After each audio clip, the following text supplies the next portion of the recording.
and I met Jesus Christ. He was almost 10 years old, and he was helping his mother push a trolley full of all they owned. And because they couldn't find an inn they could get in, they were heading to the city and leaving Bethlehem. Couldn't you perform a miracle? I'm out of them, he said. I tried turning nothing into warmth, but it just made my mother cry. It just made my mother cry. Mary Magdalene has become a man, and tonight he's old, and she has been riding my tram.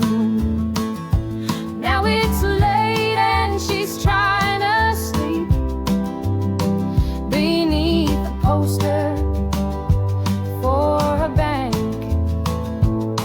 Your dreams are important to us as it bathes her face in gold.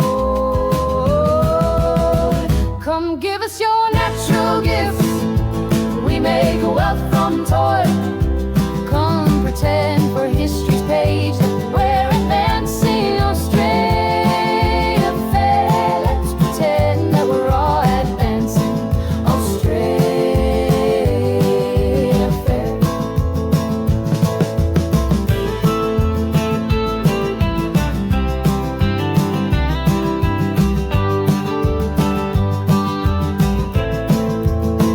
Back down the road I found the church we built on the black man's bones was empty, and out the front a sign read all but sold. A sign read all but sold. And we all owe so much money, but to whom we're not quite sure. So head down, we just keep running along our fading golden shores. So head down, we just keep running along our fading golden shores. Come give us your natural gifts, we make wealth from toil. Come pretend for history's page that we're advancing Australia fair. Let's pretend that we're all advancing Australia fair.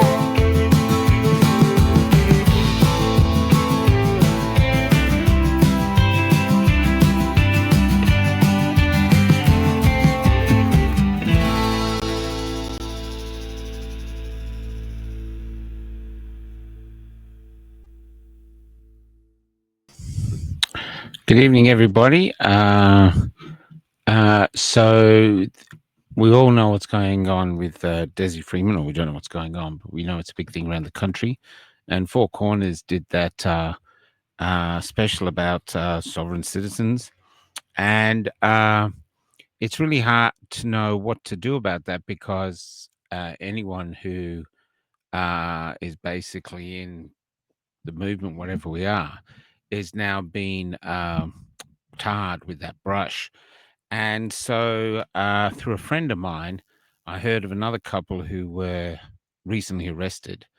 And I guess the state or MSM would call them sovereign citizens, but they don't call themselves that. And so I thought I'd go and interview them. They agreed to an interview. We only know their first name, Steve and Sarah. And but prepare yourself. This is quite a disturbing story, especially what happened to Sarah.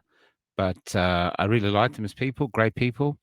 And yeah, so let's begin. And I won't be putting comments over it because I just think I'll leave it probably up there as a what do you call it? just like a documentary, really, or that sort of thing. So I'll leave it up like that. Anyway, so yeah, but I might come in back afterwards and have a bit of a chat with anyone who wants to have a chat. But for now, let's get going. This is We Are Not Your Sovereign.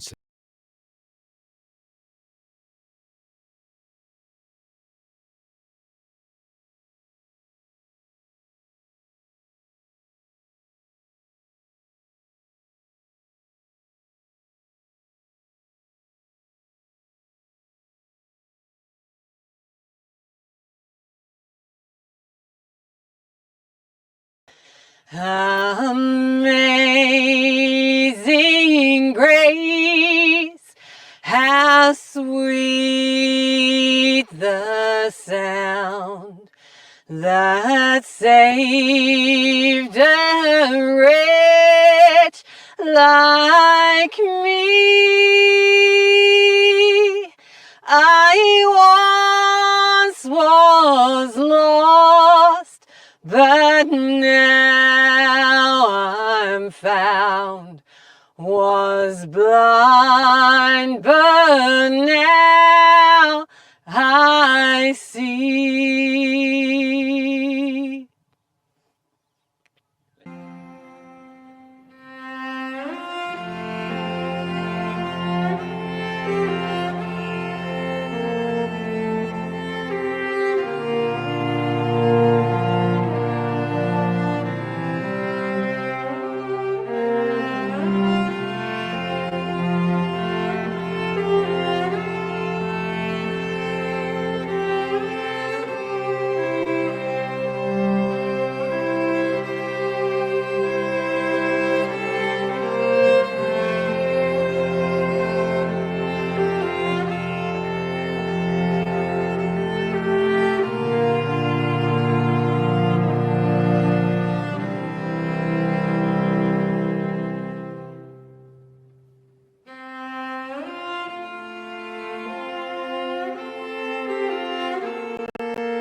Okay, here we go. First off, who do we have? Steve, nice to meet you, Michael. I'm Sarah. Okay, nice to meet you too. But let's start. You wanted to start with something, so let's start with that. It's a little reservation of rights that I like to make before I make any kinds of statements. I'm making a reservation of rights under Article 1-308 of the Uniform Commercial Code. And as a Australian state national, having declared my political status on the international stage and recorded that status, I'm here as an unincorporated man on Victoria, one of the people. And I also reserve my rights under 1-308 as an Australian state national, as one of the people recorded, and as my change of political status. Thank you. Okay, so let's start here. We're here because of a tent. So how do we go that? First off, the property's 50 acres big. When did you buy it? About 3 years ago, August 22. We came from a little bit of a tumultuous situation, just briefly, where we had to hurriedly find somewhere to live. Having at that time 12 horses, probably 14 chickens, a couple of dogs, cats, that sort of thing, the usual menagerie of animals, and needed to find somewhere to relocate. So we chose this area and managed to find 50 acres, which we were looking for, and at the time had previously sold our last house and managed to buy this land. So we just had enough money to get it across the line. We bought the 50 acres. And that's outright, so you owned it completely. Correct, yeah. We owned it completely. So free of a mortgage, which was a nice feeling. But we were starting from scratch. We had a blank canvas, shall we say. So now it was up to us to figure out how we were going to build our life from there. Yeah. And so first off, in no house, you decided to live in a tent. Well, we didn't really decide. That was decided for us, really. Where else were we going to go with the animals? We needed to buy the land. The land actually found us. It wasn't on the market. It really did find us. So we were brought here, and all we had was our belongings and a tent, a camper van tent, pop-up tent, which we'd hardly used because we hadn't had a chance to. So in order to take care of ourselves, we put the tent up where we thought it was okay, and we started to live in that tent. A month after we'd sort of set up camp, as you like, we had some uninvited guests onto the land, and there were 2 representatives from what we discovered was council, telling us that we didn't seem to have a permit for camping on our land, and proceeded to take photographs of our tent, and subsequently sent us a report in the mail to our PO box address at the time, showing us the application and the reasons why you cannot camp on your own land, and that if we didn't pay the application fee, which was a non-refundable, I think of $180 at the time, that we would be up for a $350 fine, of which we wrote back and said, thank you very much for your offer. However, this is my land, and if I want to camp on my land, I shall do so. Steve did talk to them, the representatives, and did tell them that we were homeless at the time. Did we receive any sort of care package? Did they come back and say, we're really worried about you? No. So my letter to them was, thank you very much for the wonderful, welcome. Now, you're not on any government handouts at all, are you? You're totally self-sufficient? Not at all, completely self-sufficient. Yeah, no, not quite old enough for the pension just yet, but no kind of Centrelink support, nothing. So, and at that stage, it was coming towards the end of COVID. Our business had pretty much been shut down, as many people's had. So, And your business was what? it was doing height safety access. So you often see those cage ladders that go up the side of buildings, the platforms on the roofs to take care of air conditioners, that kind of thing. Yeah, so we ran that for about 5 or 6 years, and a lot of the work was through universities, that type of thing. So the restrictions came in pretty hard and heavy in those areas. So so it got to the point where it wasn't any point operating anymore. So yeah, that was sort of the end of that. And you lost your business as a bookkeeper, I believe? I was working from home, yeah, and unfortunately I didn't agree with a certain medication that they wanted me to inject, and so therefore I was no longer required, you might say. So both of you were officially kicked out of society, really? Yeah. Correct. Well and truly kicked out of society, and then kicked out of our home, which then we hadn't anywhere to go, so we had to just become resilient and Survive, yeah. It was survival mode, absolutely. And in survival mode, you buy this property with your own money, you don't owe anyone anything, it's your land, and then the government turns up and says you need permits for the tent to camp on your own land. Yeah. And I didn't see anything on those on the stipulation of how they were going to provide us with camping facilities and things like that. So I deemed it that it wasn't really an appropriate question for us or to apply for a camping permit when there didn't seem to be any reason of what they were offering us. And the fact is, if we applied, they could say no, and then we'd be. Yeah. Anyway, Then clearly. you'd be landowners, but nowhere to live. No, that's right. We would be homeless again. So our letter back to them clearly made them go away. Yeah. So, but they didn't go away. I take it they kept coming back. They kept coming back. It took them a little while, but It took them a long time. yeah. By the way, that camping application fee was non-refundable if it wasn't approved. So yeah, Even was approved. Now here is where you started learning about law. Is that correct? You were telling me in your tent you started learning. So you weren't like this before, or you were? No. We started on well, look, we got to that point where we'd really, like a lot of people do in life, you've you've spent all your life towing the line, paying your taxes, doing all the right things, and here we are in our 50s, finally getting to a place where we want to spend the rest of our life, and we've kind of like just been pushed to the limit, if you like, and that was really the last straw. Yeah. You know, it was like, really, you really want to come on here and tell us that we can't camp on our own land? Well, you see, you have to understand as well, we had lost our jobs. We'd been thrown out of society. We were then kicked out of where we were living that we were trying to buy into so that we could help other people actually with meditation and horses.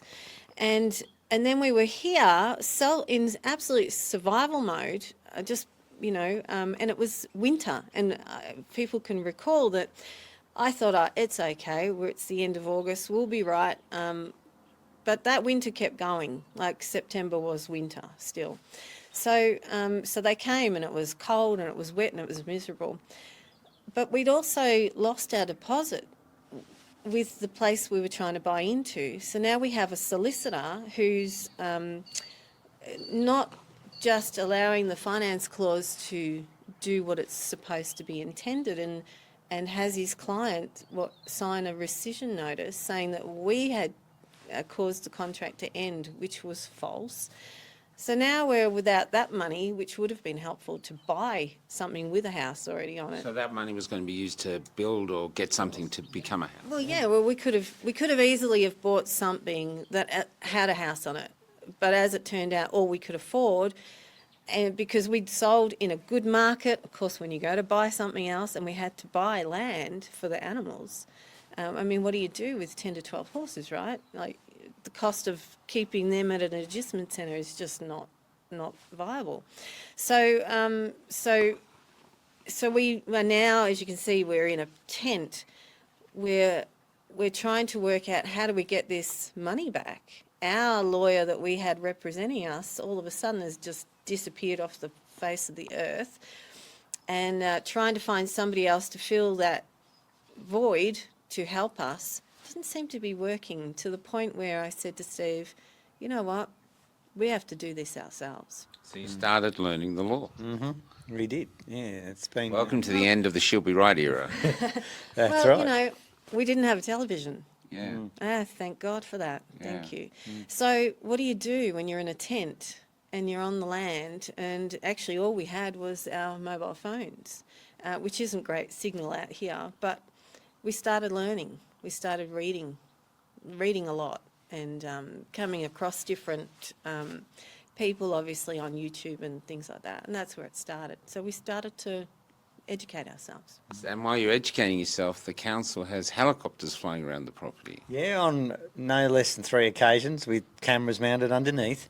They were quite low, and they do it every 6 months. I think they fly around the whole area and And they check everything. check everything out. But Yeah, no, they fly, but they circle the ones that they are obviously targeting, Yeah. because they didn't fly over the neighbours. They flew here. they've got and- their targets. Yeah. yeah. So. Because that's a lot of money. No, absolutely. Yeah, there's a lot of money in that. Yeah, Who's paying this is for where that? this is where our rates money goes. You know, to Yeah. pay for helicopters to surveil people. So that you can't live in a tent. Yeah. So that they can fine you for not for living in a tent. Yeah. Okay, so let's get to the point. It eventually ends up with you're both being arrested. It does. Long story that got to that, but essentially that came from us having our knowledge on law and challenging through an honourable means their due process of their legal system, and asking questions of the council, asking questions and eventually of the courts, and trying to hold them to a substantive law process. And What does that mean? all that means real law. So not many people know that there's a difference between legal and lawful. Legal is actually termed as the form of law. So they take the form of law and the general principles of what it means to enact laws, and they apply it. Lawful, however, takes in ethics, morals and substance. So we're talking more along the lines of the common law type of thing, where you are judged by a trial by jury of your peers. That's proper law. The law system we're engaged in at the moment is colour of law. It's legal processes, administrative processes, and all designed around commerce. So we learnt these things. So we were able to challenge the solicitor that held our $300 deposit against a real estate contract, a viable real estate contract, and with a finance clause, which should have been returned when the contract was cancelled, and he then tried to take us into court for, I think it was about $489,000, claiming damages against his client. And of course, when you're living in a tent, you really don't have the opportunity to engage a barrister now, do you? So we had to learn it ourselves. And we certainly learnt that the processes they were taking were not substantive law by any means. And they used some pretty ordinary methods. Yeah. The first thing we learnt was to keep ourselves out of the court from that solicitor taking any more money, because we knew it was unjust and it was lies, and just because he had managed to get in first with a rescission notice was not evidence as to why the contract had come to an end. And we knew we had the truth, and there was no reason for us to need to go to court. All he needed to do was follow the due process of what the contract actually stood for. And why we needed to argue that out in court and waste court's time when you're supposed to settle these things on the way to court. So that's why we started to learn. Anyway, we managed to stay out of that court. We never heard from him again, but he's heard from us a few times now. So have you got that money back? Still not to this day. It's been 5 years. Still fighting it. Fighting it in a sense, don't like that word, but I mean, we've issued him with affidavits, which are quite powerful instruments when done in the right form. And still no success as yet, but we're still persisting. We haven't given up on that one yet. We're sticking with the maxim of law that he who leaves the battlefield first loses. So whatever ridiculous arrows we had at the time to send him, because we were still learning, we sent them, because we just thought if we stay at least on the battlefield and we haven't disappeared, he doesn't win. So that's kind of been our thought process, to keep it within, that it hasn't just disappeared, whilst we still educate ourselves on how to get it back. But how do you get somebody to actually push the button? Surely the contract, it's all in the contract. Surely it's just simple contract law, isn't it? I think so, yeah. But see, we would have to initiate a legal proceeding as a plaintiff and then go probably into the Supreme Court to challenge that. That sometimes takes money.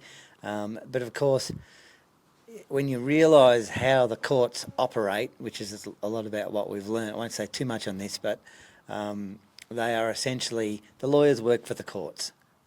So whilst people have lawyers represent them, they don't really, their first duty is to the court. They work for the court. So it's their job. And is that to keep the court running, and so it doesn't... Well, it all operates, it's all operating under commerce. It's international commerce, and it's basically a monetary system. The court is a bank, basically.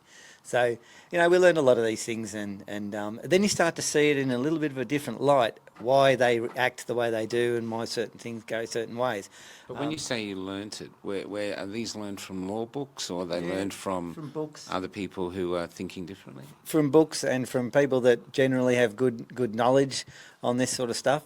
There's a lady in the US that's been doing a lot of teachings for the last 40 years on this kind of stuff. And a lot of it stems from establishing your standing, because this is something most of us need to learn. Who actually are we? Who are we? And we all have a right to self-determination. God created man, man creates laws. We're all equal under God, So we all have a right to determine our political status, our standing, our self-determination. They call it political status, but it's not really pertaining to politics as most people know it as such. It's an international terminology. So we learnt these processes, and that's one thing we also did. We spent a fair bit of time declaring, recording and publishing our standing as an unincorporated living man on Victoria. There's a lot of difference between an unincorporated man and an incorporated man, or a man acting in an incorporated capacity. And that's what we're dealing here with. We're dealing with people running these colour of law systems that are acting in an incorporated capacity. Incorporated entities shouldn't be able to contract with unincorporated entities. That's an international rule of law. So yeah, so Yeah, and they're running under presumption. Of course, they're using all presumption. So presumption, I'll give you an example, Michael, and you might want to get onto this now, but is that the presumption, which all started with a letter that was attached to my front gate, that was actually the first one was an envelope, just a small envelope with it written in all capital letters for my name to call a certain number for an emergency, because it was an emergency, and there was a phone number on there. Thought, that's odd. Why would somebody put an envelope on my front gate? Anyway, I said, you call him from someone else's phone and let's see what the emergency is. Well, it's funny, isn't it, how an emergency, he can't talk to that man about the emergency because he's not me. So that happened again, this time a different envelope with a name written in all capital letters, stuck to the front of the gate, private and confidential. Of course, it wasn't really my name. I won't go into the details of that, but it wasn't really my name. So it stayed there. Well, obviously whoever had placed the envelope there got very mad, because they came back probably 2 weeks later and screwed the whole thing up and then put the note on the ground. Clearly I was meant to, or somebody was meant to read that note. Anyway, long story short, that man disappeared. he was a process server, yeah. by the way. So that's their process to gain jurisdiction on you, over you. Oh, they were trying to serve you. They were trying to serve us, yeah. So their process to do that is by consent and acknowledgement, and this is the thing this is the system we've got. We're governed by consent. Everything is by consent and acknowledgement and under presumption.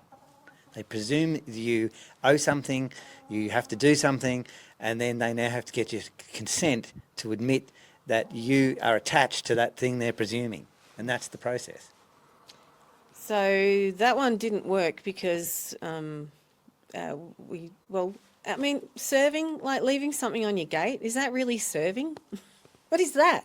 I didn't even get a chance to. So that one, he went away. But anyway, so we didn't even know what it was about. Okay, at this stage we had no idea. And then clearly somebody decided that we were a little bit too clever for our boots. So this time they laminated the letter, so it didn't have to be opened. And they laminated it and they applied it to the gate with a cable tie. And it was a lawyer's letter, name made out to a name that looks similar to mine. Anyway, so that was applied to the gate with an envelope stuck to it.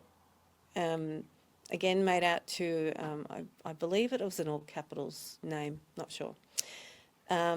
So that was when I decided, okay, and it did have a court date written on it. So I decided to do the honourable thing and not just ignore it, and to actually actively write to this, that they perhaps presumed that was me.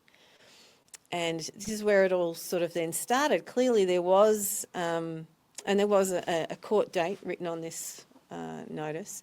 So I also contacted the court to let them know there'd been a mistake, and that there was basically a presumption, and that I had declared, recorded and published myself as one of the living people on, and that I didn't have any business basically with, which ended up being the council.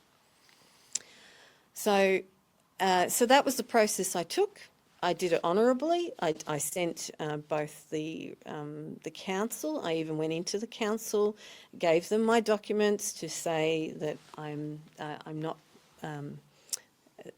rebutting the presumption. You see, they have this presumption that I'm doing business with them, so I'm rebutting the presumption by showing them my paperwork. I received nothing else back, and also I'd like to point out that I had previously written to the council, I think you might have mentioned that asking them questions about their authority.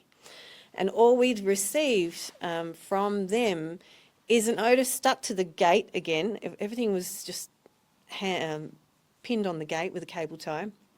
And the first one was about the 16th of August, that by the 16th of August we needed to have told them why we had why we were, what was the wording you used? They needed us to explain why they shouldn't prohibit us from entering our shed.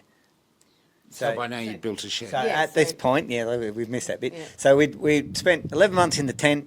We finally got ourselves scratched together a little bit of money came from our last payment from our company actually, and we were able to buy a second-hand shed. We went and dismantled it from close by, brought it up here and put it up. I wanted to get my family out of the tent, you know. He didn't want us to be in the another winter. No, it's hardly luxury accommodation, as you can imagine. But it was somewhat more protected than spending cold, windy nights trying to hold the canvas on the roof, you know, inhaling rain, you know. That's while there's holes in the side of your tent because your clothes are poking out and that sort of thing, you know. So I had to get the family out of the tent. We had to do it. It was just a pretty uncomfortable 11 months, you know. Yeah.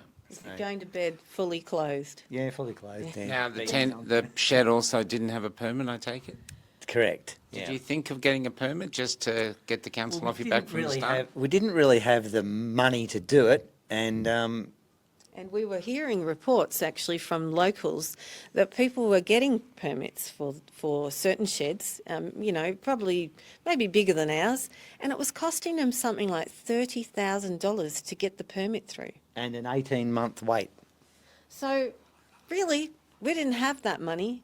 We certainly didn't have the time to go ahead and ask for a permit. So, you know, survival mode again. Survival mode. Do we sit here? You know, we need a few more creature comforts, a little bit, you know, of somewhere to put our stuff we right now actually this shelter that we're sitting in, this was the only thing we had built first. Where we had stored our belongings, you know, and so we needed something else. Plus I had my daughter living with us as well. So, you know, and the poor thing, she was on the floor on a mattress, and the tent had lost its structure, you know. It was starting, the Velcro walls that were holding it together, they weren't holding anymore. They're not designed to live in, you know. It wasn't designed to live in. So we needed to do something else. So hence, no, we did not do the permit thing. However, the first interaction with the council wasn't exactly a welcome to the, you know, to the area either. So, but I'd question them about their authority, and all I got then was, and that was after somebody had dobbed us in, mind you. Well, someone must have dobbed us in for living in a tent. I mean, how would they know? Like, you know, I mean, why would they know we were living in the tent to begin with? It could have just been camping, you know. People used to do that. They used to come up to this area and camp on weekends, bring their children and, you know, and spend the weekend, you know, on farmland and feed the chickens and feed the horses. People don't do that anymore. So, anyway, where was I going? So the tent, let's move to, you built the shed, and is this what led to the arrest? Not for myself. Mine was a couple of minor traffic offences. So Sarah's story was more about the shed because her name was on the title. My name wasn't on the title. The title of the shed or the property? Title of the property. The land. So mine wasn't about that. Mine was about a couple of traffic offences which I'd challenged with a similar process. So back to substantive law again. I'd done it in an honourable way, and I'd challenged and eventually got to a summons. I challenged the summons through the court process, which we have every right to do. We have every right to ask questions, and that's what I did. And the arrest on the day, what led to that arrest was, for me, was a traffic offence. Okay, Sarah, however, was arrested on the same day, with no knowledge of what that was. Her arrest was even for. First off, before we get to the arrest, were you born in Australia? Are you Australian born? No, Where are you from originally? England. England. When did you come here? I think it was like 1981. Okay. Yeah, quite a while ago. That's why I don't have any English accent. Yeah. I'm more Australian than I am English. In fact, I didn't live in England. I think I was within the first 6 months, moved, and was raised in Germany as my younger life. Okay. Yeah, and then here. Yeah, Yeah, cool. so So you get all the way from England and Germany, and then you're here on this property, and then suddenly the police are turning up. And this is all really starts with a tent and a shed. Here I am sitting here in front of this camera as a criminal. I mean, in accordance with them anyway. So, you know, never having a speeding fine, parking ticket, nothing. Never have done anything untoward in all of my life. So, and even leading up to the arrest, keeping it all honourable and sending letters and questioning, which is, you know, one of the things I've certainly realised. I am a questioner. I'm a critical thinker, and and when things don't start sort of making sense, you ask more questions. Clearly they don't like that. So what was the question you wanted? So let's get to the arrest. So they turned up. They arrest Steve for a vehicle offence or something. Yeah, his was just minor traffic offence. Traffic. Yeah. But you see, And then they arrested you as well. well, on the same morning. Now, this only just happened on the 2nd of September, so it's So very... you're both arrested together, but different charges, but they don't tell you what the charges are. No, so they circle our house, people in costume to circle our house, and start demanding that we come outside. All I could hear was, because we do have double glazed windows, so it's, you know, keep us nice and warm. I did hear my first name, Sarah, did get mentioned, something about paperwork, and I just politely said thank you, but no thank you. Like, it was quite intimidating, you know, to have three people hiding behind the tree over there, and numerous vehicles at the front gate, and then more walking up the driveway, which is 250 metres long. So we had a time to sort of realise what was happening, and then we were surrounded.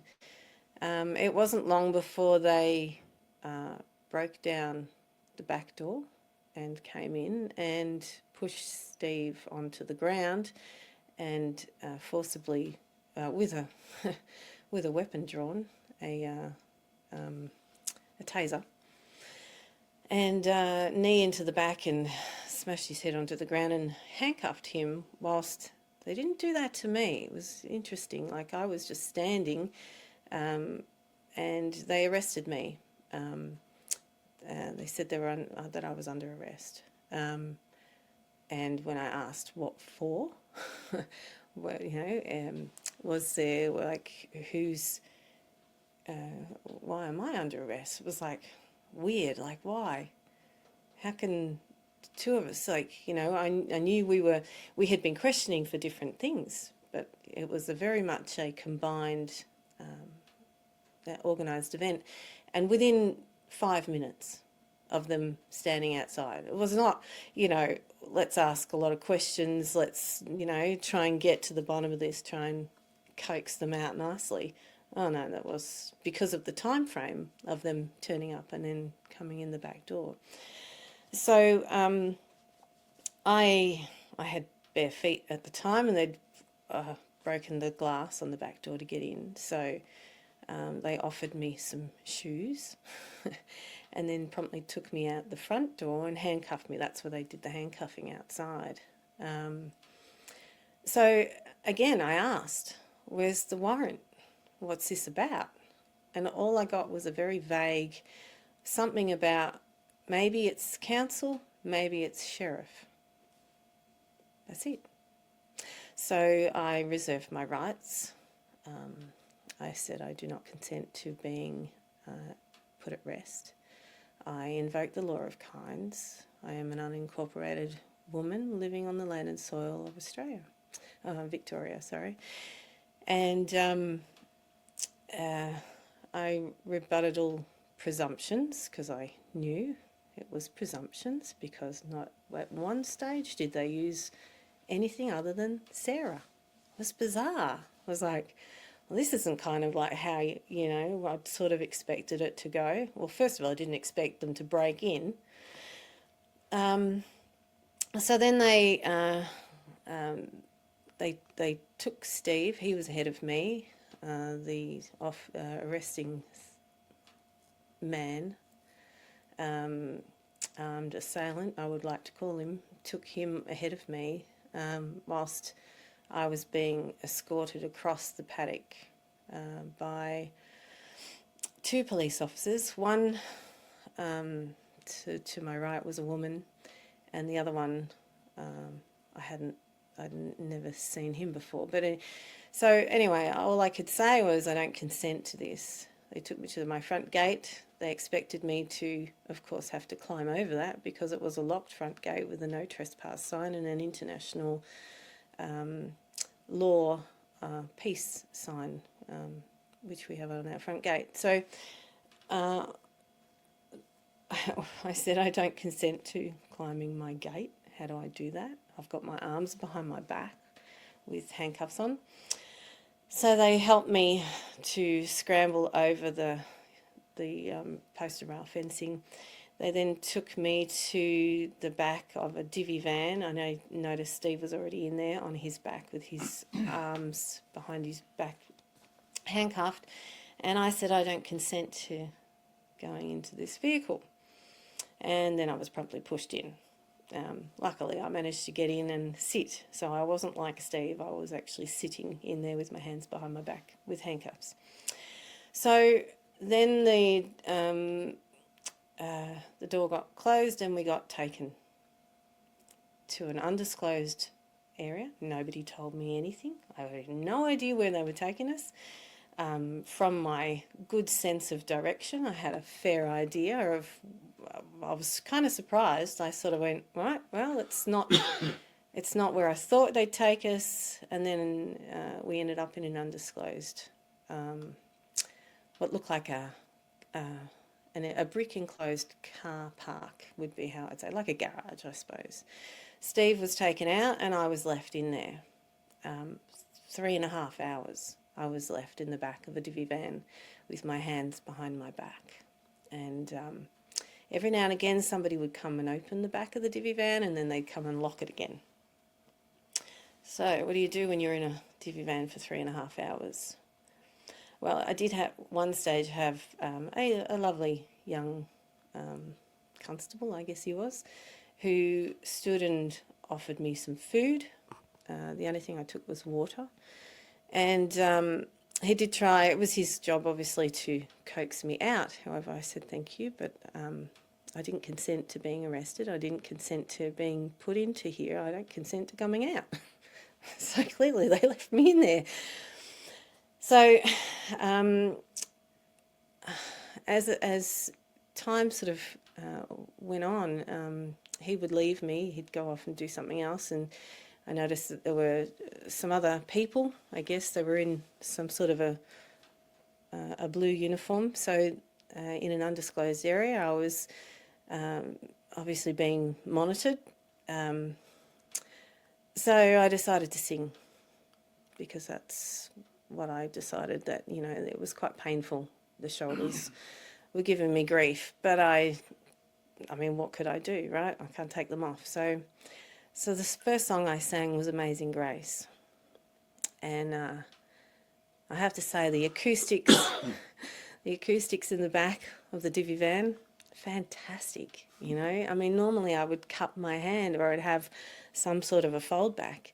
It was a fold back.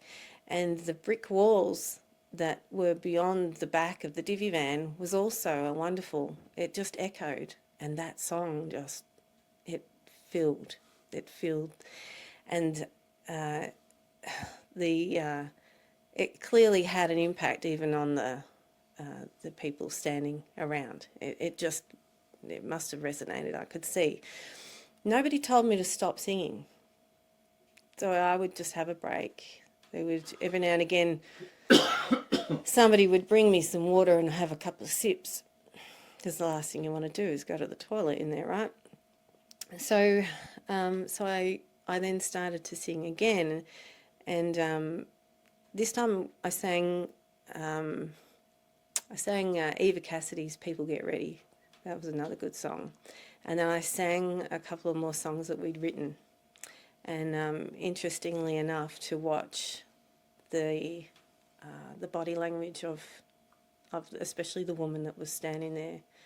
And silently I asked her questions in between my songs.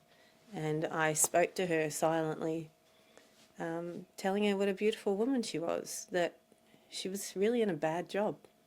And did she actually really think I was a criminal and the way I was being treated?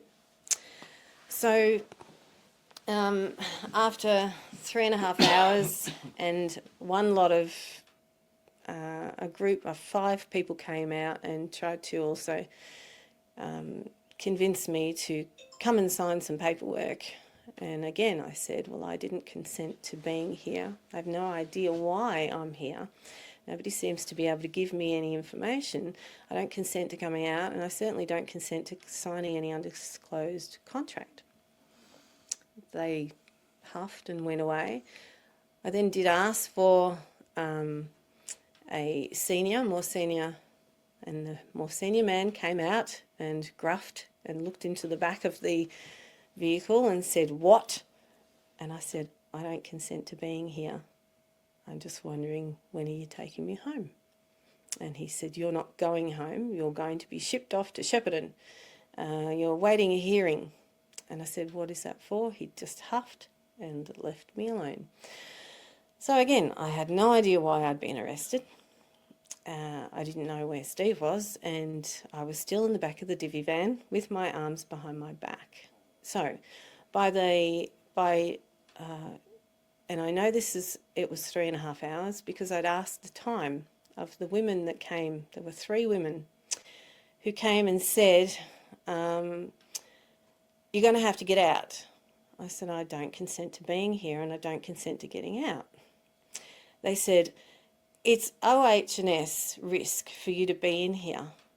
And I laughed and I said, "Oh, so after 3.5 hours, now it's an OH&S risk. Fascinating. I mean, you know, in the back of a divvy van, no seatbelts, been thrown around at what seemed like excessive speeds when you're in the back of something like that, if nobody's ever experienced it like I hadn't. And now it's an OH&S risk. Fascinating." And again, I said, "I don't consent to being here. I don't consent to getting out." So they forcibly removed me. So now I'm out of the divvy van. They've taken me through a door and put me into what I guess would be called a holding cell, which is a fairly large room with at least 4 different cells leading off it. So it's like the common, I guess you'd say. And they left me there. They took my shoes off me, because I remember sitting on the cold steel seat with the table, with very cold feet. So some hours later, a woman, maybe two, came because I had my hood over my head and I was just very quietly sitting there. They appeared, came and asked me some questions, and all I said was, "What's that?" And they said, "This is, we need to know about your health." And again, I thought, really? You care about my health after what you've just done to me, and you still don't tell me why I'm here? So I didn't answer any questions. And they just made up whatever they needed to put on their sheet. Maybe about an hour or two later, it was really starting to get late in the day, because I could see daylight, and I knew, because I'm an outside kind of a woman with the horses, I could see it was starting to get quite late. I then had a visit from 3 women who came into the holding cell and told me that they needed to strip search me. And they took me into the shower, which was just in the corner of the holding cell. And I said, "I don't consent to being here. I don't consent to being strip searched. I give no consent." And I looked at each one of them in the eye and I said, "I don't consent. I don't consent. I don't consent." And then I asked them where their body cameras were. I said, "Oh, so you don't have body cameras?" "No, of course not," they said. "We don't do that." And I looked around the room and I said, "Oh, so no cameras either?" "No, of course not." And I said, "Well, I don't consent. I don't consent to this." And they then took my arms, threw them up in the air and ripped off my clothing.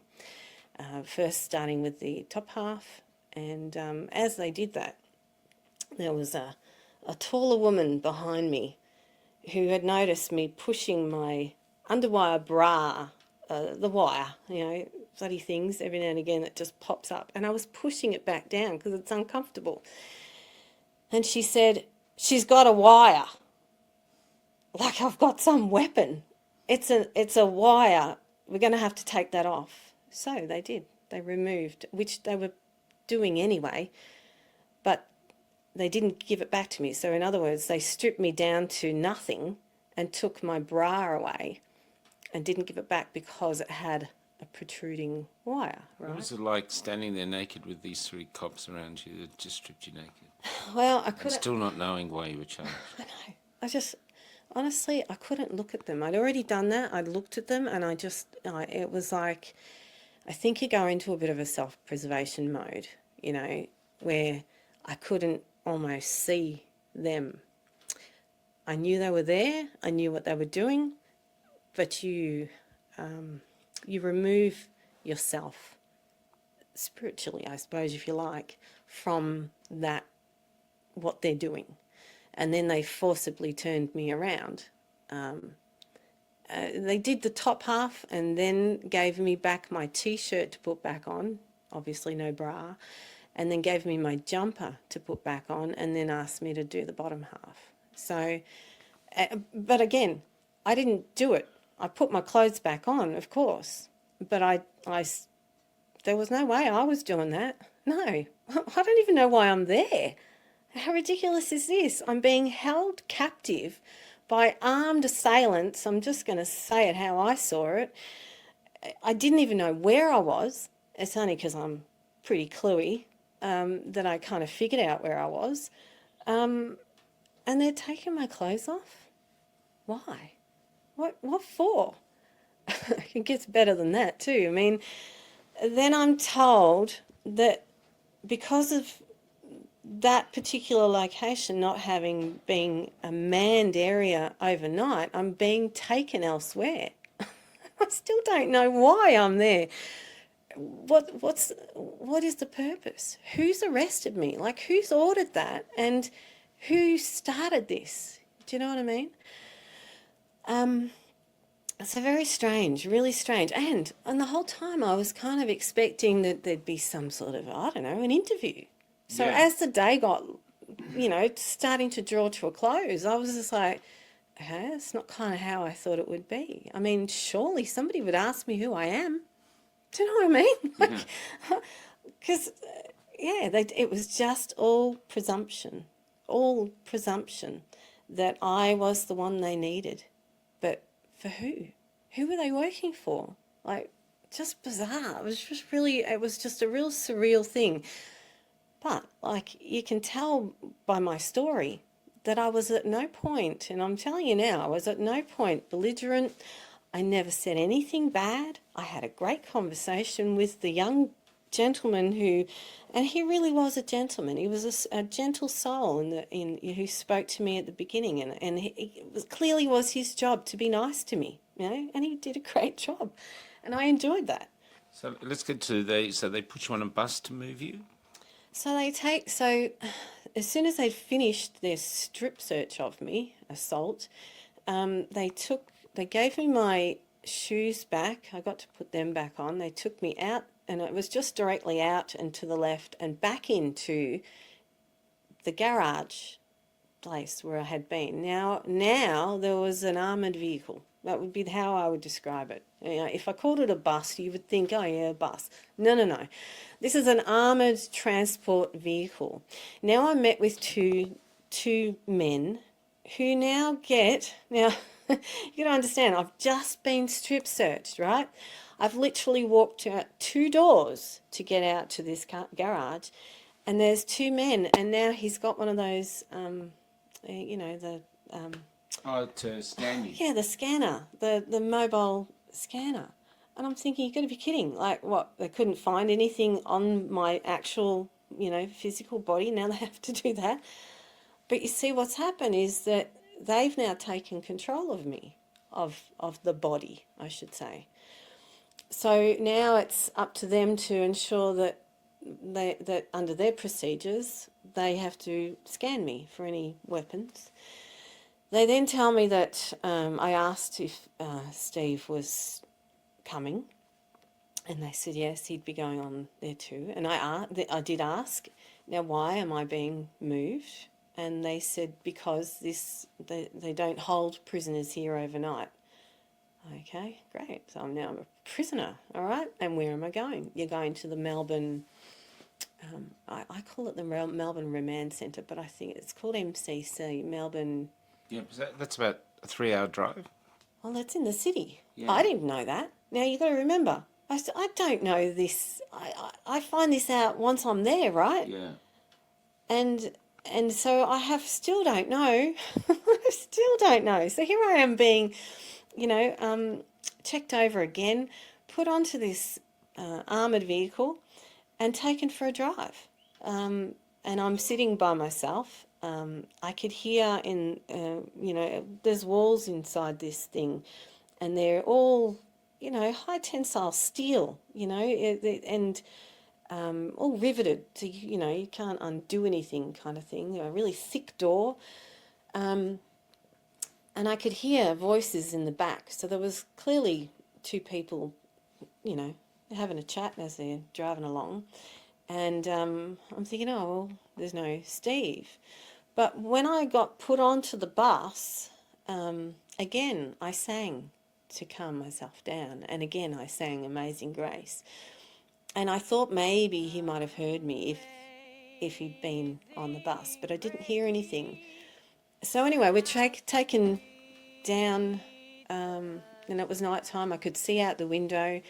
I didn't recognise exactly the roads, but you could kind of gather it was a freeway because there were traffic either side of you. Whether or not it was, but I just knew that we were heading to the city. I didn't know where we were going. You could gather from the road.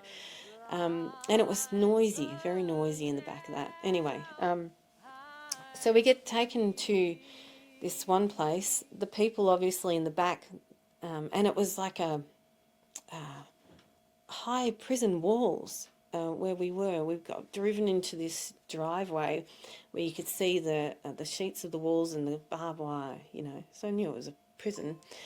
They got off, but before they got off, they were sort of saying, oh, is there anybody on the bus? Is there anybody still on the bus? And I didn't say anything at that point because I really wasn't in the mood of talking. And then I heard one of them say, well, there must be, because somebody was singing. And I thought, oh, they heard me. Okay. So they got off the bus, and then we were just starting to drive off again, and I started to sing Amazing Grace again, because I thought to myself, well, if they heard me, and if Steve's on this same van, whatever you want to call it, he will hear me. And then all of a sudden, I'd finished and I just did the first verse. I heard someone else singing back to me, and he was singing I Wish You Were Here, Pink Floyd. So I started singing along with him, then, which was very comforting. It's just very comforting to know that your voice has been heard again, you know. So I get the bus, the prisoner van, what do you want to call it, armoured vehicle, I think is just probably the best way to describe it, pulls into this, again, another enclosed garage. The roller doors go down. I wait for a bit, and the two guys that had driven the bus escort me down, and they were very nice, I have to say. They treated me with respect, and they said, don't worry, you'll be looked after here. So now they've handed me over to some more people. I go into there, and and this is what the Melbourne MCC, I can't think of what it's, something command centre maybe, Melbourne Command Centre, I can't remember. I then get told to stand on an X where somebody has clearly got some sort of a camera, and again I say I don't consent to being here, because now it's another place, another venue, just in case, you know, maybe they might ask me, I don't know, who I am, you know. They might ask me some questions. I think they do ask me a couple of questions. I don't know, but I just kept saying I don't consent to being here. It was just, you know, falling on deaf ears. I'm then taken by two women into a very close by room. In the corner is a red piece of tape, you know, like just red tape on the corner. It's like it defines the corner of the room, and you're told to stand there, and they strip search me again. Again? Yeah, again. So that's within... And how were they? Were they the same, rough? Well, I used to watch Prisoner. That's what that was like. They were... one had these weird perspex glasses on, as though she was expecting me to spit at her, I guess, maybe. The other one didn't. And when I didn't do it quick enough for them, like, you know, they were demanding for me to take my shoes off, and of course I was saying I don't consent to this again, then they got rough, and it was, you're nothing but a effing peasant. And, you know, and they got quite aggressive, to the point where I thought, and of course, you know, I held my own. I was still holding my own. I was still going, no, because at the end of the day, I was still going, I don't even know why I'm here. I don't know why I'm here, why I'm being treated like a criminal, when nobody can tell me why I'm even here. So sorry, you want me to strip naked for you? Like, you know, I'm a reasonable woman. So they forcibly made me, yes, and bend over and part my butt cheeks for them. And if I didn't do that, then I don't know what they would have done, but that's what they made me do. So after having done that, they gave me back my clothes. They kept my shoes. They kept my jumper. I still didn't have my bra, so that I didn't even know where that was. Actually, I did ask them, where's my bra? Because I thought, was it still at the other undisclosed location? But no, they assured me it was there, that it had been brought on the prisoner bus thing. So they didn't. They kept my jumper. So now I was in a leggings, black leggings, no socks because I didn't have any. I didn't find any socks that morning. I had no shoes, and I had my undies and I had my t-shirt. And they escorted me then in handcuffs again to a cell, which was just down the corridor, not very far, and popped me in there. And that must have been around about, I don't know, 10 o'clock at night. It was quite a long day. And this had happened at 10 o'clock that morning. So now it's 12 hours and I still don't know why I'm there.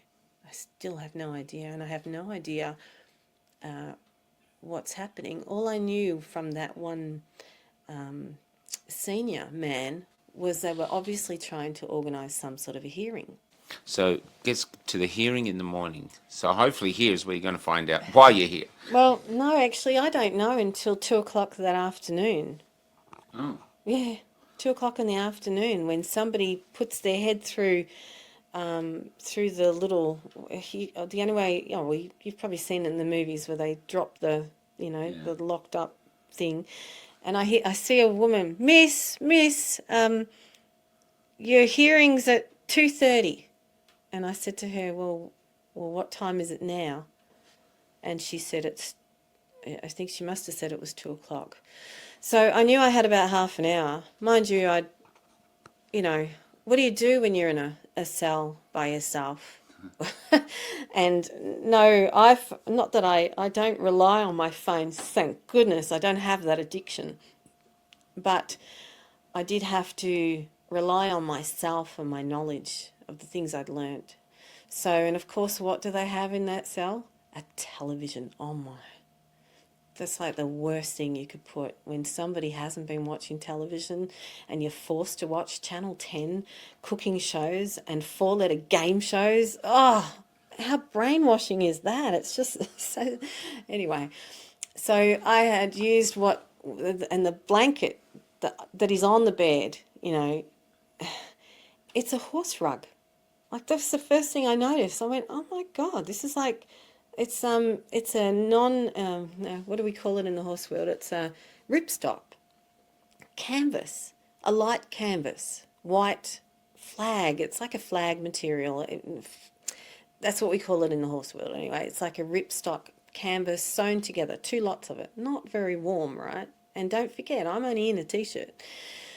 And it's as dry as anything in there. But anyway, so I have, I've had the cover over it because I can't stand the lights either, the LED lights that they have shining on you. And the television, you can't even turn it off. Anyway, so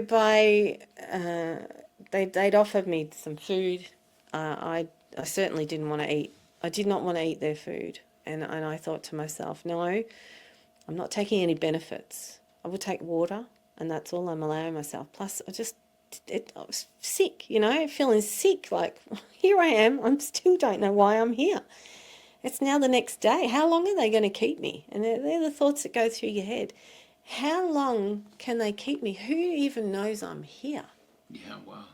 Who And knows? what about calling a lawyer or anything? Oh, no, there was none of that. Yeah. No. There was not, did you want to call someone to let someone know you're here? And what about my animals? And what about the fact that they'd broken in and do they go back and shut the door? Do they make it secure? Do they make sure that all my belongings are okay? And to let my daughter know where I am? Like, she would have come home from work that night and wondered, what the hell's happened? Yeah. Like the back door, the glass all over the floor. She was in complete panic mode.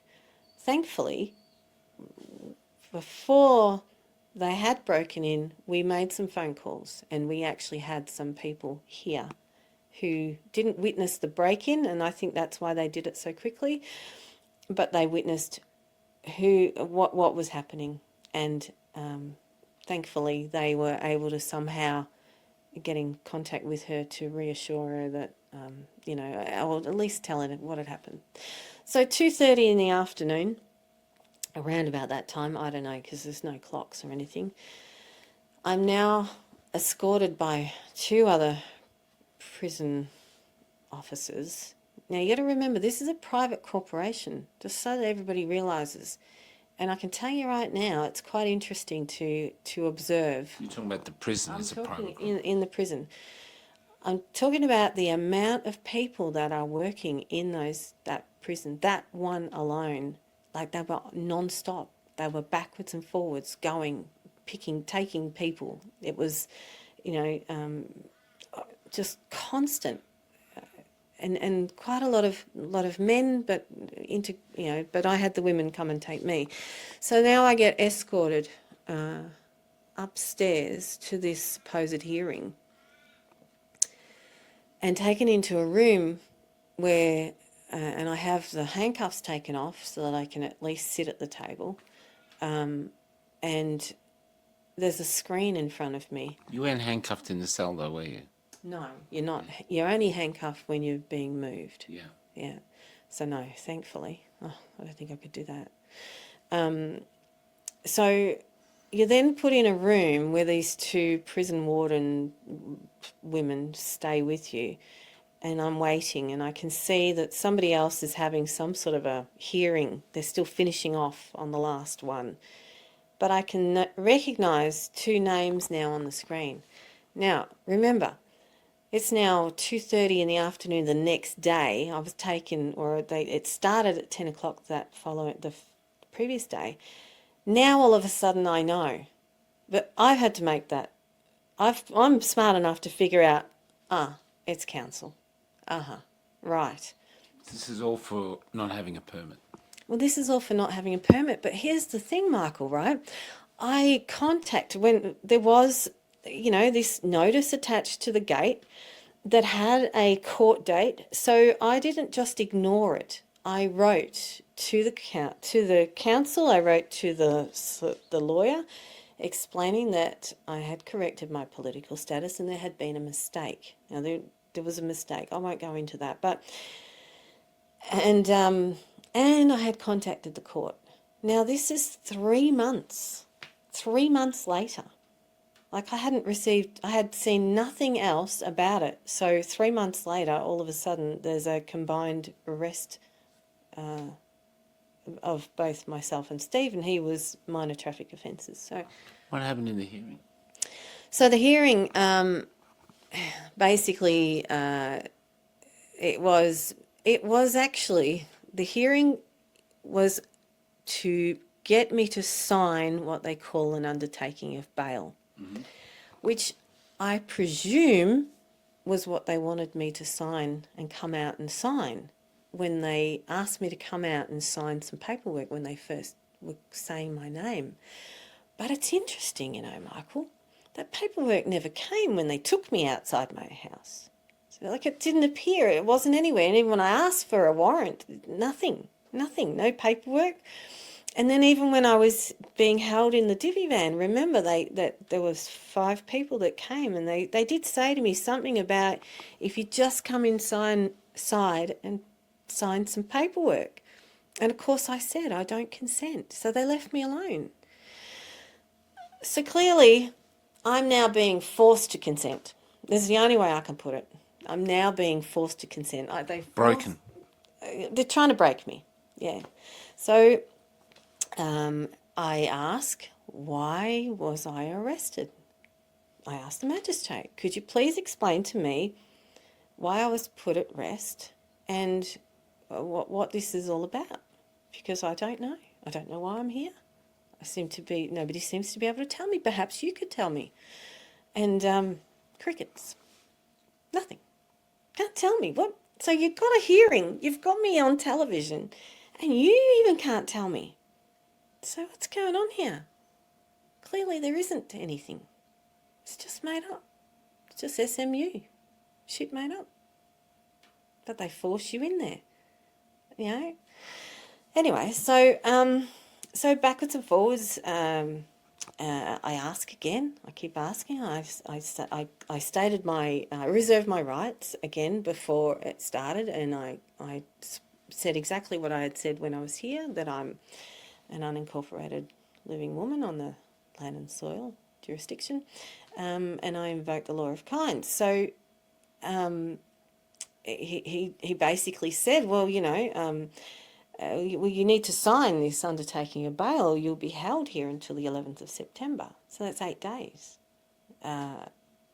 So it's like, right. So I say to him, so can I just get this straight? You're saying that unless I sign an undisclosed contract, which you are calling an undertaking of bail, you're going to remand me in custody, and I still don't even know why I'm here. Unless I sign that, you're not going to release me. That's what I got. And then, because I asked again, so what could you please, you still haven't told me, why am I here? What's the reason you're holding me here? What have I been brought here for? Surely you must know something. He then did clue me in that he had my paperwork, because he referred to habeas corpus, and he goes, you know, you've got some things on your documents, you know, you're claiming the whole habeas corpus, you know, act, and he goes, you know, it's all just a load of, you know, gobbledygook. And I thought, oh, okay, he's got my documentation, right? So now I said, well, I can't quite remember, but I did again. I asked him, so what is this about? Maybe, and then I looked at the lawyer who had his face on there, and the council representative was just a name, but obviously it was the name I'd written to, so I knew it was him. And I said, perhaps you could tell me, you know, and I mentioned his name, and I said, perhaps you could tell me why I'm here. Is there a warrant? I haven't seen a warrant. Is there charges? What's this about? Crickets, absolute crickets, just look away. And then the magistrate says, well, it's a criminal matter. Well, I just about laughed, because see, the whole thing I had been asking the council was a civil matter, because a civil matter means there must be a contract. And now all of a sudden they're telling me it's a criminal matter. And I laughed. And I said, I'm sorry, sorry, what did you just say? It's a criminal matter? I go, how can it be a criminal matter? Who have I harmed? Bring forward the man or the woman that I've harmed.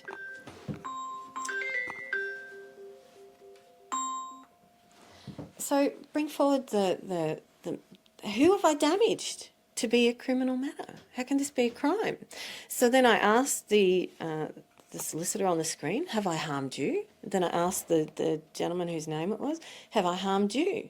How can I harm a corporation? That's just, it's not possible. Anyway, again, crickets, and clearly I was taking too long, because the magistrate then said, well, you know, if you don't sign this undertaking of bail, you know, you're going to be held remanded in custody. So what are you going to do? And I said, well, again, I still don't understand. Like, you're saying it's a criminal matter, but what have I done? What are the charges? Where's the warrant? And then he went tippity tap, tap, tap, tap, tap, tap onto his computer, and he says, well, I tell you what, I'll make it the 8th of October. And I said, so what do you, so you're now saying, can I just clarify this? So what you're saying is that you're now going to hold me in this remand centre until the 8th of October unless I sign an undertaking, an undisclosed undertaking of bail contract. And he goes, yep. And I said, and then what? Then what would happen? He said, well, then you'd be taken straight to the court. And I said, well, wouldn't you consider that's blackmail? You've just blackmailed me into that. So you're now going to hold me until the 8th of October unless I sign that form. And he goes, and then obviously my time had run out. It was like, well, you know, like one of those programs where, you know, all of a sudden your money's run out, time went out, and the screen went blank. And I thought, oh, okay. So now now where am I? Like, am I now it seems like it's the 8th of October. in hindsight, I probably could have said, I don't accept that, but I didn't say that. Because in my mind, I was already deciding that, well, they force you into this, don't they? They force you into this corner, and they're going to hold me. They don't care.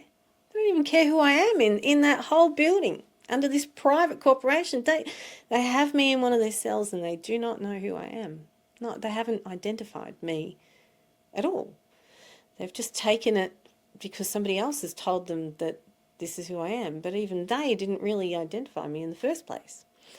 Anyway, so then the two women officers say to me, so what are you going to do? And I said, well, could you just clarify so I have to do it or he'll just remand me? I said, well, that's what we heard, but it's none of our business, you know. So they put the handcuffs back on, they take me down to the cell, and they're saying, so you're going to sign it or not? And I said, well, oh no, would you like to sign it? One of the words.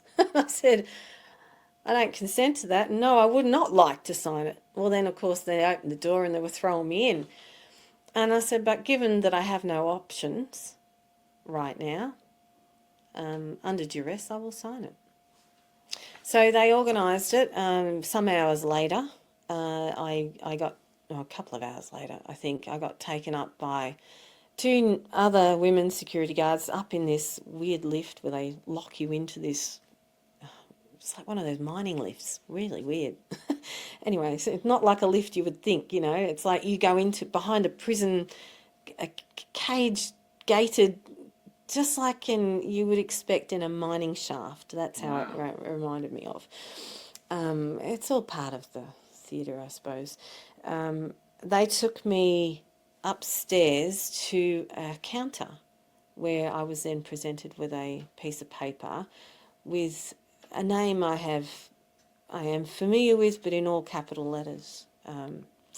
And they asked me to sign it, and on there were two, and this was the undertaking of bail, it did say bail something, and on there were two charges kind of thing. It was the first time I'd seen it written.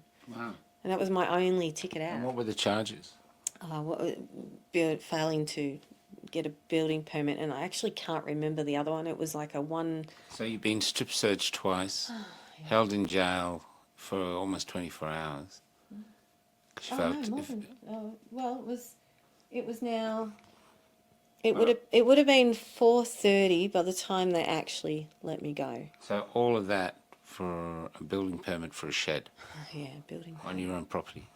and because I questioned their authority as to why what authority do they have to require a building permit from me? Now these were unanswered questions, right? There was no coming back to me. It was just we're under the Building Act. But here's the thing: nobody asks the question. Everybody just pays their rates because your dad did it and your granddad did it and everybody in society does it. But why? Does anybody actually ask? Why? Like, why is it? Who decides that these rates go up? We just assume that there's, we voted these people in, but nobody really questions the depth of it. And I was, on behalf of everybody. It wasn't really about the building permit. It was about the fact that we have this authoritarian people, demanding money off us. They were demanding money, and they demanded money when I was in a tent. Now they were demanding more money, but also they were threatening to demolish what we'd built and put us homeless again. It wasn't just that they were asking for money. It was the fact that they had first of all given a date in the initial thing of the 16th of August for us to give them a reason why we should not, why they should allow us into our building, and the 13th of September 2024 that we needed to have it demolished by.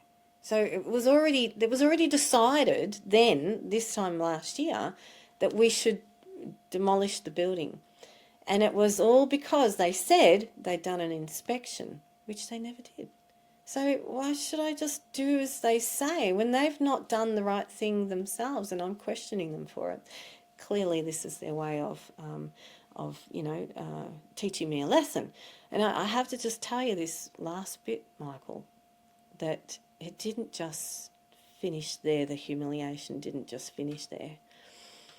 I was then asked to verify that that was me on that piece of paper, which is an all capitals name. And when I said no, I said, kind of looks similar, but it's not me. I should go back upstairs. I had signed what I'd learnt. I don't know if it works, but I had signed V.C. I'd written Sarah, and I'd finished it off next to my name with 1-308, which reserves your rights. Now, according to what I've learnt, is you reserve your rights the moment you're arrested and you've told them, you reserve your rights. So I decided I would do that. I would reserve my rights the whole way through. I just kept saying I do not consent. And I reserved my rights on that piece of paper as well, which is the way we should sign any contract, especially undisclosed contracts. We don't even know what we're signing, right? 1-308, and it's a uniform commercial code, which is in their system. They know what that means. So I'm then given a bag. They asked me my born date because I said that's not me. Then the man changed to, what's your date of birth? And I said, I'm not a vessel, I'm not a ship. I don't have a date of birth. I have a born day. And he was, thinking I was one of those loony people. But at the end of the day, it's what it is, right? And he goes, but that's spelt differently. And I said, well, I have a born day. And he says, what's your born day? And, of course, I gave him the born day, which released me, because he said, I can throw you back in the cell. And I'm like, there's the door, right? Shut up, Sarah. Just do as you're told. They give me a bag containing my shoes, my bra, and my jumper. And two ladies take me to the garage again, where I'd been transported into. And they're going, oh, you okay? I thought, oh, okay, some nice ladies. I'll be nice, nice to have some nice. And I said, I'm looking around and I said, so where's the toilet where I can get dressed? Because I don't have a bra on. Like, I'd like to put my bra back on. And they said, I'm so sorry. So sorry. They opened the roller door. And I said to them, well, how do I get home? What? Because, Did you have any money on you? No money. No, didn't think to pack the Mikey card, did I, I said, how do I get home? Oh, well, because I said, I've got no money, I've got no phone, nothing. I don't even know where I am. And they said, oh, well, if you just go up here, you'll be near Flagstaff Station. If you just turn right down here, you'll find Southern Cross Station. And I said, well, how am I going to get on a train? I'll just show you undertaken or your bail form. And you'll get on. You're free travel. Uh-huh. So note that. That's nice. Copy one. Everybody do it. Anyway, so and as they're saying that, they're opening the roller door, and I'm put out onto the pavement, and they're right there. So remember, I've got no shoes on, so I'm barefoot. I've got no bra on. I've got no jumper on. They're in a bag. I'm now put out onto the street as a peasant, right? And there's people having their cups of coffee in the morning. Oh, no, it was afternoon, so it was about 4:30. I think it was about 4:30. And they're going, I'm so sorry. I'm so sorry. Okay. Right. So, of course... How'd you get home? Just got on a train? Well, thankfully I'm pretty resourceful, right? I opened the bag, I put my shoes on, I put my jumper on, I put my bra into my little, pockets. I put the bag in the bin, I head down to Southern Cross Station, and I find the nearest toilet. I get dressed. I then head to the station, because all this time, Michael, you can understand, I'm thinking, I've got work tonight. I look after a lady's horses, and I can't not do that. I didn't have to work the night before. Thankfully, that wasn't my day to work. This is the only way I make some money to survive, but also I'm doing her a favour. I'm helping her with her horses so that she can go and take care of somebody who's vaccine injured. So I need to get home somehow from the city, which is where I am, and it was William Street, which is what I found out once I got outside. So I make my way to Southern Cross Station. I look at the timetable, 2 minutes to the next train. I'm like, and I start running. Thankfully, I had a bra on, right? So I'm running around, and then I'm thinking, how am I going to get through the turnstiles? You know, I've got 2 minutes, like, you know, and that's going to go pretty quick. I get to the turnstiles where they, you know, you got to show your Mikey card. There's a woman there. She's already talking to the guy, you know, trying to get through herself. I'm like, oh, I don't have time for this. And then without, honestly, it's like divine intervention. Another worker comes just out of nowhere. The gate's open and I just run through, get to the train, jump on the train, the door's shut, and I'm heading home.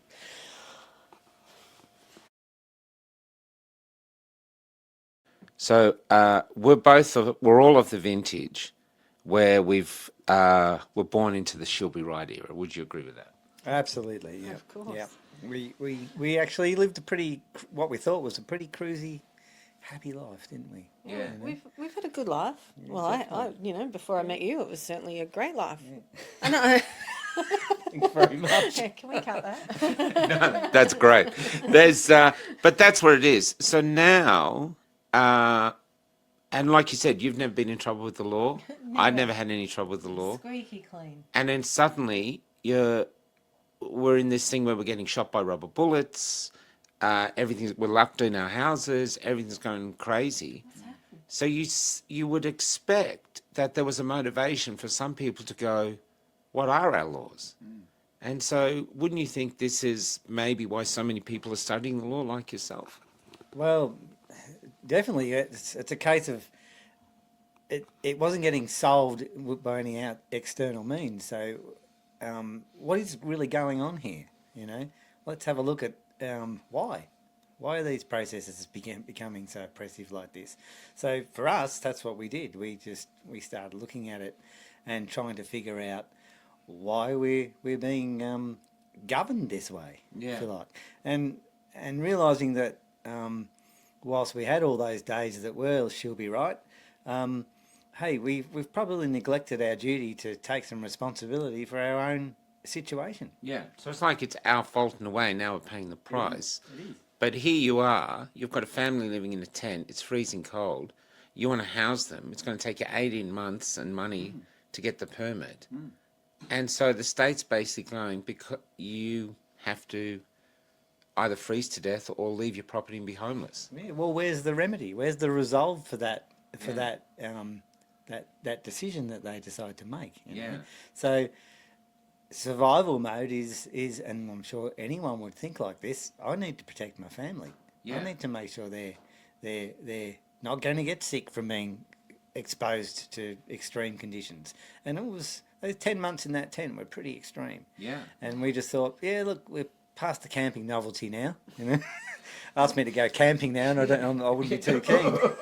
But just going back to another thing though, like a criminal is supposed to be someone gets hurt or society gets hurt. How could society get hurt by you guys going homeless? Yeah.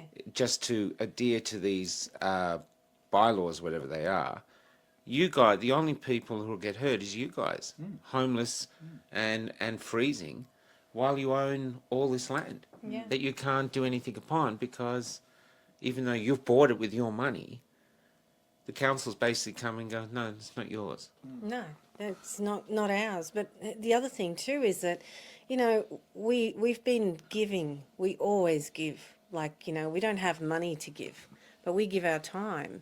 And in actual fact, the reason we have horses and we haven't gotten rid of the horses is that they're here for a purpose. You know, we're actually wanted to, even in the last place we were at, develop a meditation with horses to help people, because we saw the suffering that was starting, and I knew, especially during the COVID, there was going to be a lot of people who were going to suffer mentally and they would need some sort of assistance.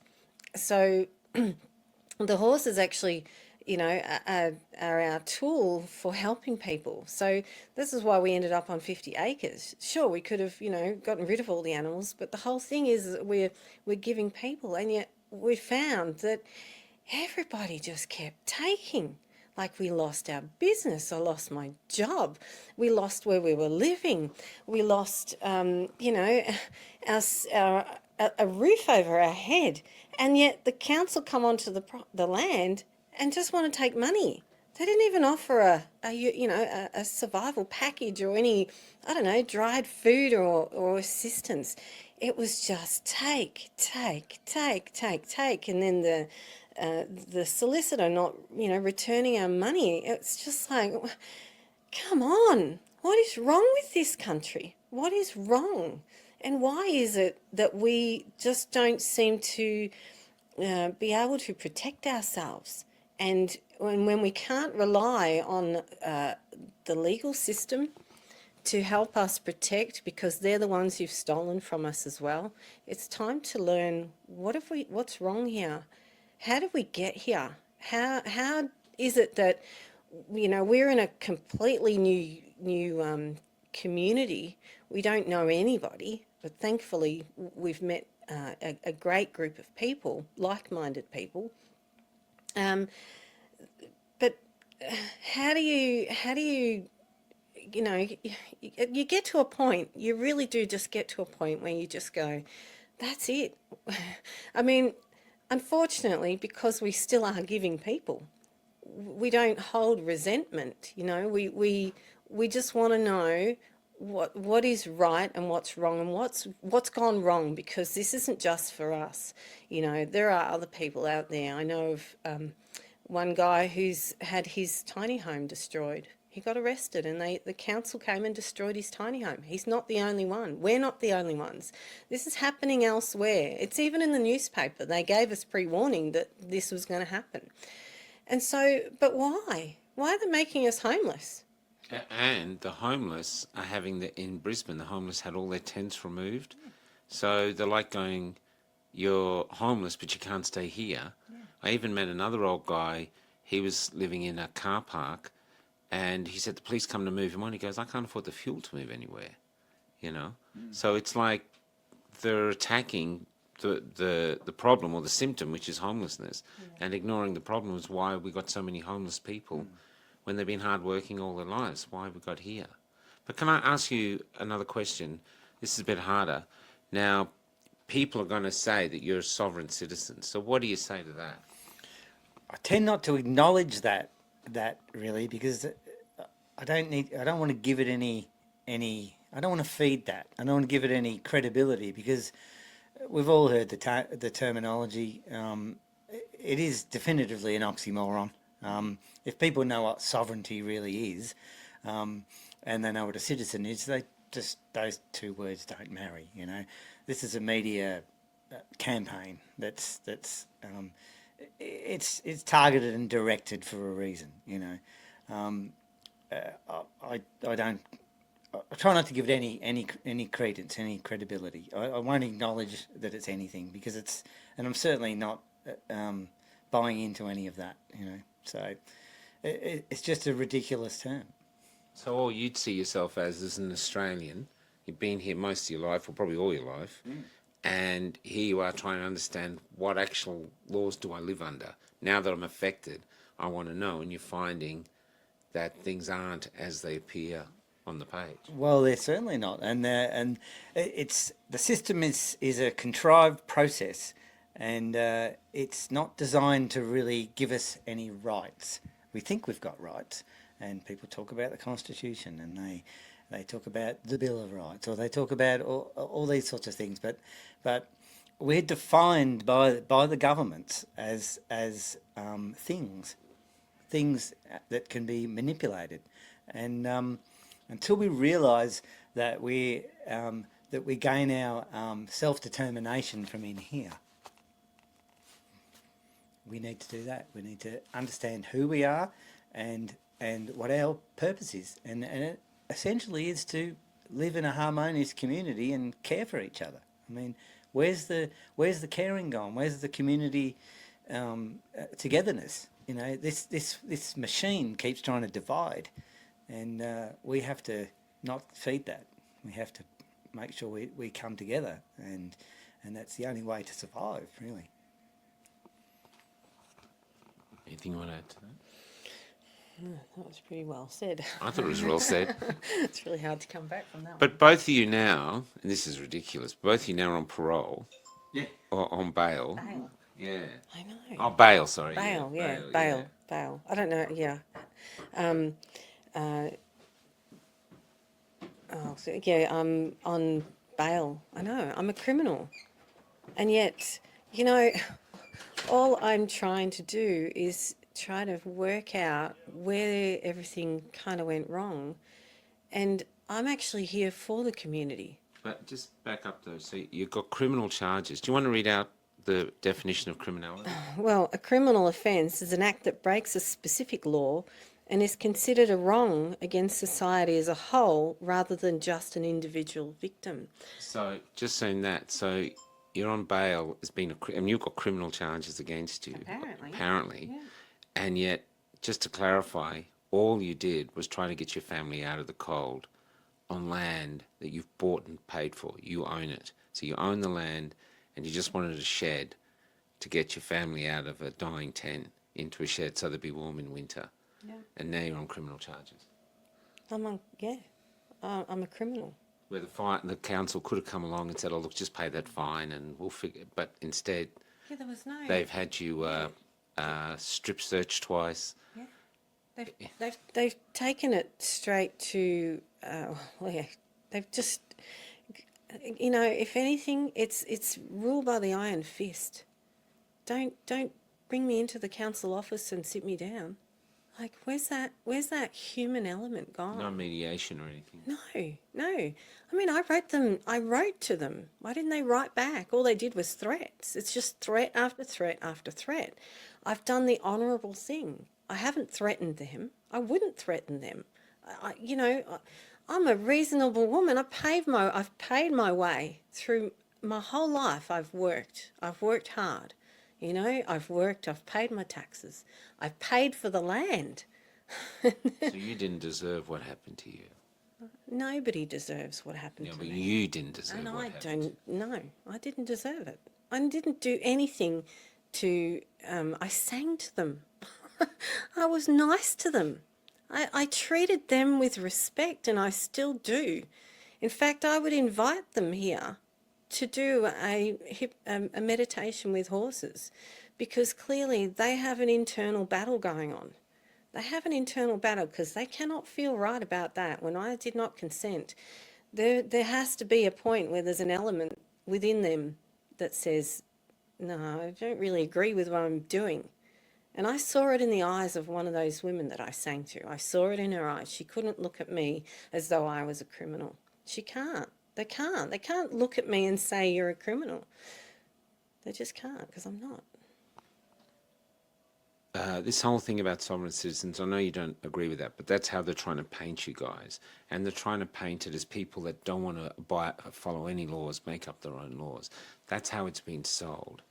But you guys, are thinking that you just want to live out of society, make up your own laws, or you're quite happy to abide by laws? Not at all. All communities need to abide by peaceable laws for the good of all, you know. And that's a functionable element that society needs, you know. So by no means is that what it's about at all. The public law and the public good is what we should be striving for, to care for each other and to like the Ten Commandments, you know. Basically, what you would want to do, how you'd want to treat somebody else. That's how you want to be treated. And that's our public duty. Our actual public duty is to uphold the public law. The only thing is, it's not the public law. The public law is very simple. The public law is just do no harm to others. What harm have I done? So why do we have all these created laws, supposed laws, these rules that we're governed by? They're not right, and they don't belong to us. We the people, have a common law, a proper common law, but they're not using that. Why not?